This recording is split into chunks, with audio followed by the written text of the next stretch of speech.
Estamos de volta com Novos Tempos e o tema do programa de hoje é polêmico: a redução da maioridade penal. Foi em 1988 que a Constituição brasileira criou a maioridade penal, tornando as pessoas acima de 18 anos capazes de responderem ao crime que cometeram. Mas já se passaram 27 anos desde a criação da norma constitucional e o Brasil não realizou nenhuma mudança. Os dados apontam com certeza que a criança e o adolescente ela é mais vítima do que agressora.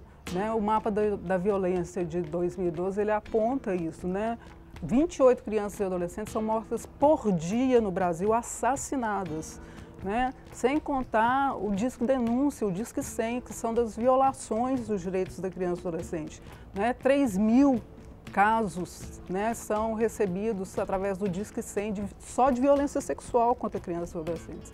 E ainda tem a violência, a criança e adolescente é vítima de outros tipos de violência, o trabalho infantil, a exploração do trabalho. Nós temos também a violência doméstica, a negligência. Infelizmente, o adulto é o maior violador do direito da criança e do adolescente. No Brasil, hoje, tem a terceira maior população carcerária do mundo. São 700 mil presos. Em Minas Gerais, nós temos um déficit carcerário de mais de 30 mil vagas. E se criminalizar e responsabilizar os menores, reduzindo a imputabilidade penal, ou a chamada, como alguns preferem, maioridade penal, vamos colocar onde esses menores? Vamos construir estabelecimento próprio? Isso é uma ilusão. Isso é uma ilusão, isso é uma farsa. O menor, é preciso que se entenda, ele ainda está em formação. Nós temos aí crianças na rua, fazendo malabarismo nos sinais, muitas vezes incentivado pelos pais, são obrigadas a trazer dinheiro para casa. É preciso ressaltar que os menores são as principais vítimas da violência.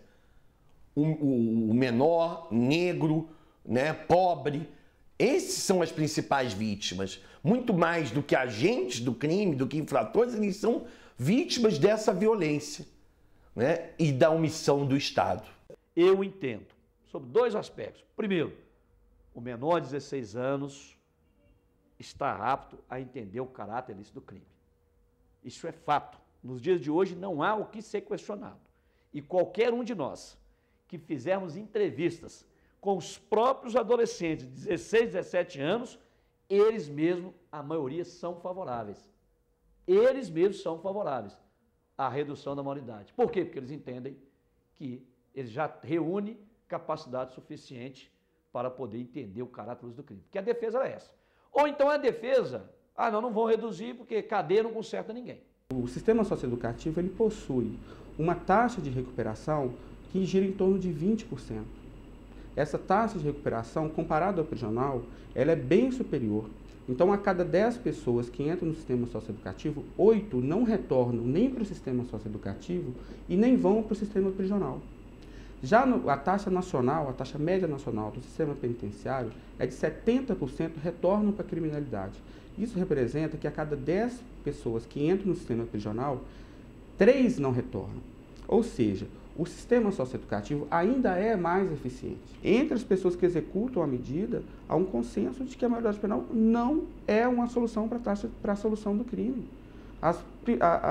Trabalhar a prevenção, melhorar o sistema socioeducativo, criar mais vagas para o sistema socioeducativo, criar um padrão no Sistema Nacional de Atendimento Socioeducativo é muito importante. Antes de voltarmos ao debate, vamos dar uma olhadinha nas nossas redes sociais e saber o que as pessoas têm comentado sobre esse assunto? Confira comigo no quadro Hashtag.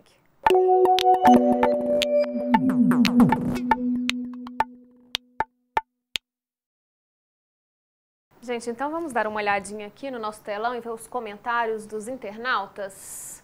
Vamos lá, o primeiro. Sou a favor da redução da maioridade penal, da construção de novos presídios e também da construção de novas e melhores escolas. O segundo comentário é a redução da maioridade penal Ia ser uma boa ideia se as penitenciárias tivessem estruturas para reintegrar as pessoas na sociedade. A pessoa na sociedade. Vamos lá, temos o terceiro. Nossa, não é possível que tenham pessoas que realmente concordam e acham que a redução da maioridade penal vai diminuir a violência no país. Temos opiniões aí de tudo quanto é tipo, né? Bom, são opiniões diversas, né? E o que a gente pode ver é que existe realmente uma grande preocupação da sociedade com a violência e também um anseio em uma melhora, né? Todos nós buscamos essa melhora e, infelizmente, algumas respostas desse clamor social não são aquelas que são mais técnicas e as que, na verdade, vão trazer melhores benefícios sociais, né? E o que a gente pode ver é que, por exemplo, quando falamos em uma melhora do sistema carcerário, é o que realmente, né, é necessário, que precisa, mas que hoje o sistema é totalmente falido, né? Por exemplo, pedir e querer almejar novas escolas e novos presídios podem até nos parecer coisas contraditórias, pois a reforma, sim, talvez na educação seria um ótimo começo imediato, mas também precisamos de respostas imediatas, né? Ô, Daniela, você falou do sistema prisional falido, mas há iniciativas aqui em Minas Gerais, por exemplo, de uma parceria público-privada. Há, por exemplo, políticos que prometem na campanha aumentar, né, a concentração de presídios, por exemplo, na região de Ribeirão das Neves e outras políticas nesse sentido. Avalia concretamente para quem está nos assistindo. O que está errado no nosso sistema prisional e o que está dando certo? A maior forma, né, a maior velocidade que tem do direito penal, a maior resposta é a privação da liberdade, né? Então, quando nós estamos falando de prisões, nós estamos falando de prisão e nós estamos falando de cerceamento de liberdade. O cerceamento de liberdade em si, ele já infringe muito o próprio princípio da dignidade da pessoa humana. E o que a gente vê na realidade do sistema carcerário, das prisões, manicômios judiciais, é uma afronta direta à dignidade, aos princípios básicos e fundamentais das pessoas, como a própria higiene pessoal, próprio espaço. Então, a gente vê um tratamento talvez até cruel às pessoas que estão lá. Não querendo justificar e também não querendo trazer que uma proteção assim exacerbada ao criminoso ou até mesmo aquele que vai responder um ato infracional, o que a gente tem que deixar muito claro é que essa proteção é uma proteção social à sociedade, é uma preocupação à proteção social. O sistema carcerário hoje, ele deixa muito a desejar porque não tem essa ressocialização.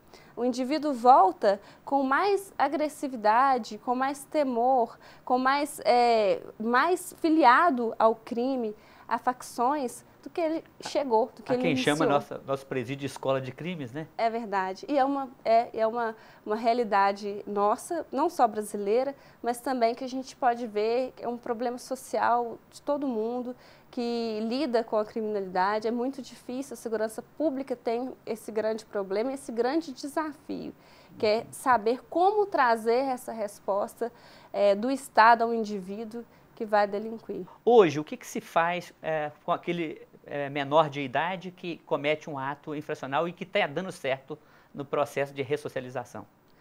Então, o que nós temos hoje é a previsão de medidas socioeducativas, são 6, né?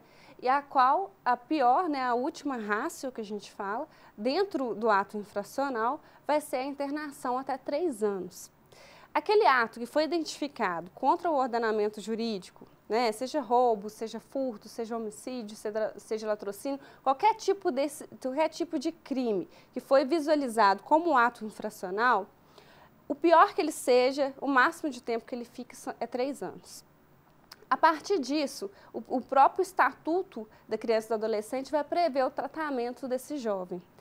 Esse jovem ele vai ser tratado de uma forma diferenciada ao sistema carcerário, porque vai ter um tratamento psicológico, vai ter um acompanhamento. Então, o que a gente vê hoje, 30% de reincidência, é um saldo positivo em relação ao próprio sistema carcerário simples.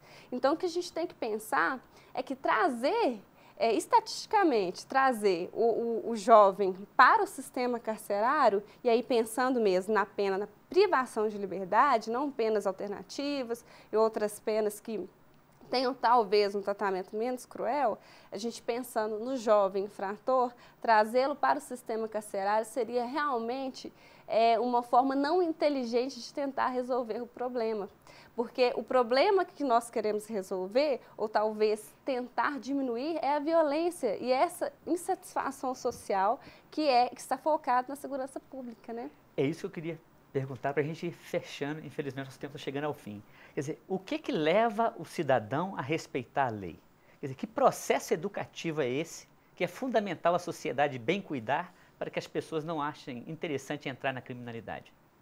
A educação, eu acho que é algo que vai trazer novas expectativas à pessoa e vai fazer com que ela tenha esperança de viver uma outra vida que não seja ligada à criminalidade.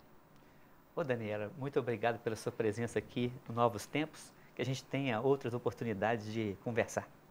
Ok, muito obrigada. Como vimos, o assunto redução da maioridade penal é de interesse de todos nós. Como educar crianças, adolescentes e jovens para que se tornem cidadãos de bem?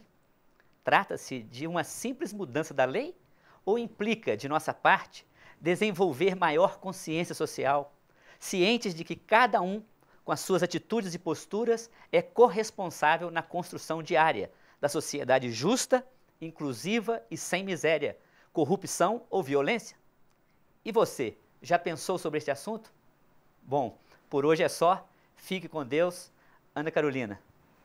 O Novos Tempos é uma parceria entre a PUC-TV Minas e o Ânima, Sistema Avançado de Formação da PUC Minas. Espero que vocês tenham gostado do programa de hoje. Na semana que vem nós voltamos. Muito obrigada pela companhia. Tchau.